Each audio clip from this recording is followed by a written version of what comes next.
Well, I promised you something that would be a little more enlightening later, type of thing. And I want to talk about three interviews I did with sports icons. I mean, huge. Three of the greatest players in three different sports that ever lived in the history. And I mean, to get the chance as a sports fan growing up and still today, to get a chance to interview um, three people. And I'm going to talk a little later about another interview I did, which is my ultimate. And those of you know me know who that's going to be. But these three, Wilt Chamberlain, Bart Starr, and Hank Aaron. And I mean, you don't get bigger than that. I mean, if I started my career before as Roberto Clemente was finishing up his, and I was in the midst of it when he was killed. I never had the chance to interview him. I did interview Bill Mazeroski a couple of times, my hero, and I'll do him in a separate episode. But these three, I interviewed at three separate, different three times. Chamberlain, I interviewed more than once, but the very first one was Bart Starr, and I was working at KCMJ in Palm Springs, and the Rams were going to play the Green Bay Packers before the Rams moved to St. Louis, and it was sort of been 1976, I believe. So they decided the Packers were going to work out in Palm Springs at the local, I believe it was a local high school there, and so I got the chance to, okay, I'm going to go interview Bart Starr. Well, I was a big Stratomatic player, and one of the guys on my all-star team, we would play these, we kept our teams. We built these teams over the years. 22 years we had this league together. But anyway, so John Brockington, the Green Bay running back, who was just fantastic for a couple of years, was on my team. And so I go to to interview Bart Starr, who was the head coach of the Green Bay Packers at the time, and I'm asking him some questions just about the Rams and that kind of stuff, and he's answering. And like I said, this is my first big sports interview, so I'm a little in awe, of the guy I'm interviewing, and so I asked him. I had to ask him, what happened to the old John Brockington? Because Brockington had two bad years, not were terrible years, but not good, not anywhere near where he was the first couple of years. And I said, so what happened to the old John Brockton, who was so great, and he's like fallen on hard times? And he looked at me and he said, well, the old John Brockton just got older, and we didn't have the kind of blocking that he had those first few years. And then I asked him something. I don't remember how I phrased it, but I asked him about something to the effect of a question I wanted to ask him, and he just looked at me like, "Well, go ahead and ask it." I was like, "Okay."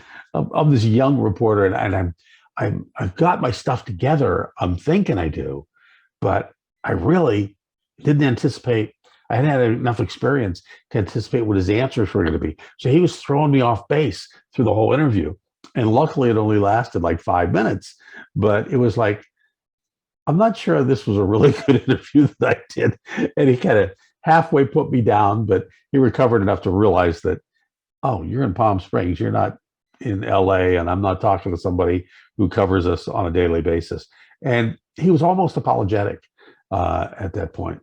And, I'm going to tell you about another guy too, where I had a really bad experience, and it was in Palm Springs. The Angels had just acquired Bobby Bonds, and he had been with the Yankees. He had been with the Giants, obviously, and they had a workout down there, and they also had Nolan Ryan.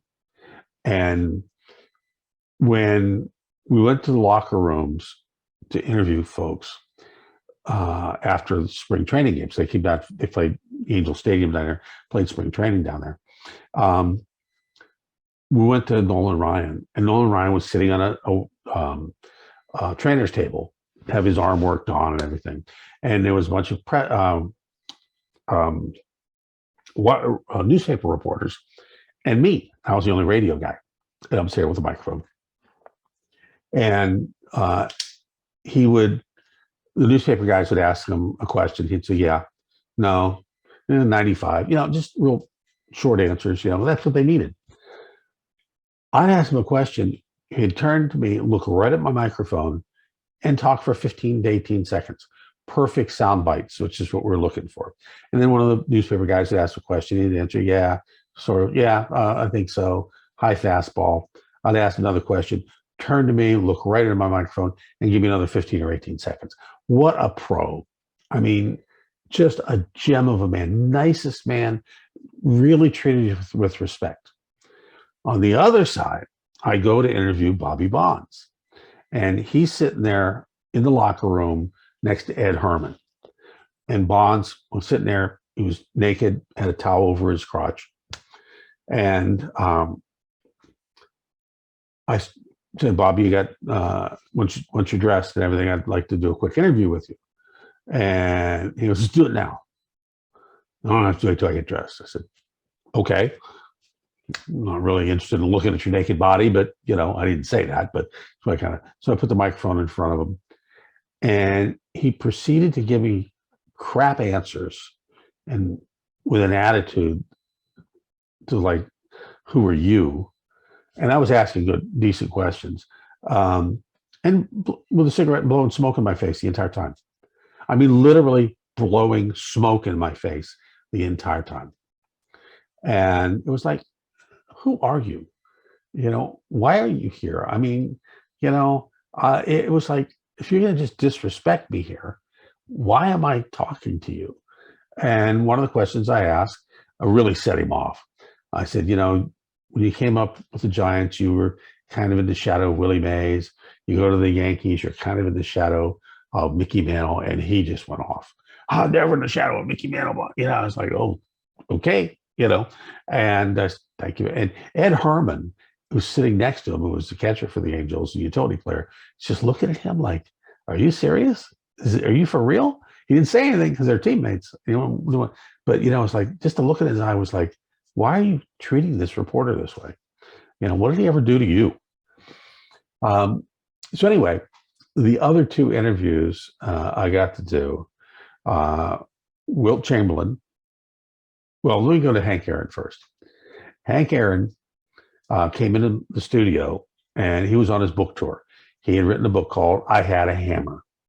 And so we had scheduled him. He came into the studio at UPI Radio Network, and we sat down. And I happened to be that day the afternoon, evening sportscaster. So at 45 past the hour, 15 to whatever the top of the hour was, I had to do a 2-minute sportscast. And it was a network sportscast, so it had to be a minute 59. I had to go in after the beep tone and get out a second before the beep tone. And they were scheduled. I didn't push them. They were automatically piped in. So, and I had to do them live. So he came in about 25 after. And so I knew that we were going to do the interview, and I was either going to run right up to the sportscast and have to rush him off, or include him in the sportscast. And it was just like the day after the video got released of the Rodney King beating. And Hank was always very politically astute and always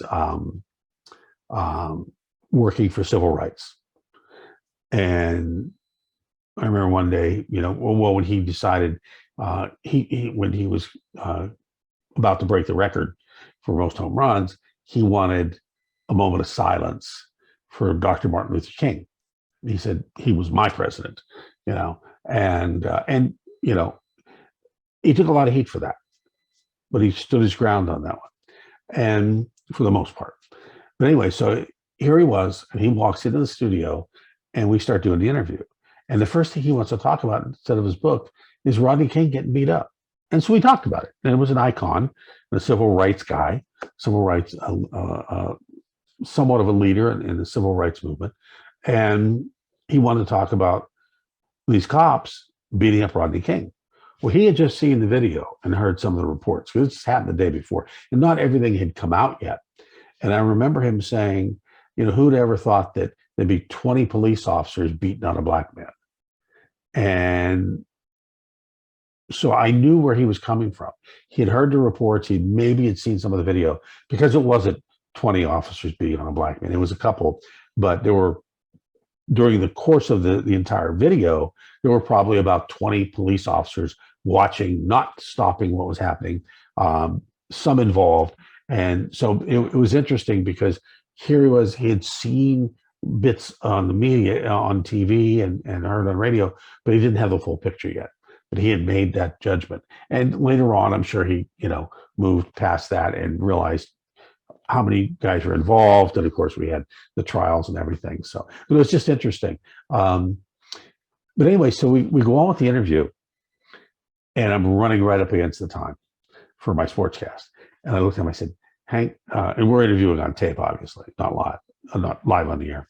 And I said, Hank, I've got this 2-minute sportscast I have to do. Would you be willing to just jump in when I call you in, and then answer 2 questions and then jump out, because, I have to have it at minute 59. He goes, yeah, sure. So brought him in, did the 2 questions. He was out, and we got out. I did the whole sportscast was him. I took a little criticism for that from my bosses, but that's okay. It was an opportunity that you don't want to pass up. And so I got out at minute 59 after getting in. It was great. He was perfect. And a friend of mine said, Larry, he's done this enough times in his life. The timing was no problem for him. And it wasn't. It was just great. I mean, I just admired the man just for that, let alone what he did in sports and what he did for civil rights and the whole 9 yards. But it was just that moment and the respect that he showed me. That was just great. Now, Wilt Chamberlain came into the studio. And the funny thing is, when Wilt sat down, our normal chairs, his knees were up here, because he was so tall and everything. But here's this 7-foot guy just fills the studio. And he was there on his book tour for the book A View from Above.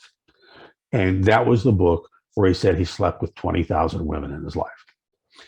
And first, and both he and Hank, I brought in some things to have autographed, and they both said that was fine. And if they would have said no, that would have been fine too. But they both were more than willing to autograph a few things for me. So I used to collect sporting news from that era, that when I was in the 60s growing up, and I had them. I still had them, and I had them signed to covers. And so Wilt says, you want me to just sign my name? You want me to personalize it? I said, no, I don't care. I'm being nice, right?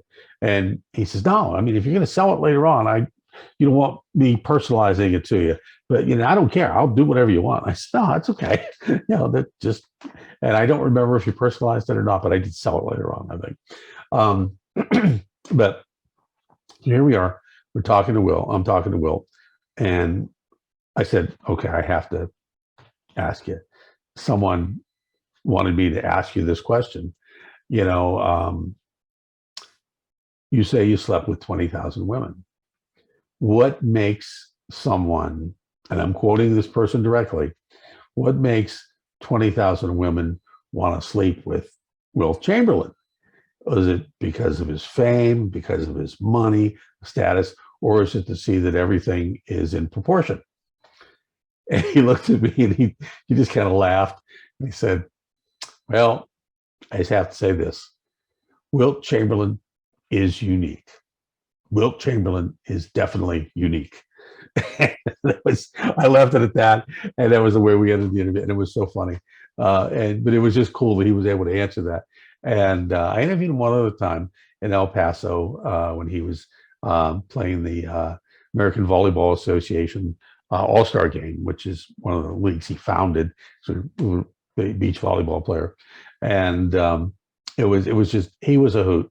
And the thing about Wilt, all you had to do is say, hey, Wilt, how you feeling today? 20 minutes later, he finally stopped talking, which was kind of fun. But anyway, so those are some of the great sports icons I interviewed, and some of the not so great, and just the experience of doing that. So there you have a little lighter story. And we'll tell you about the Bill Mazeroski story at some point too. Thanks for joining me.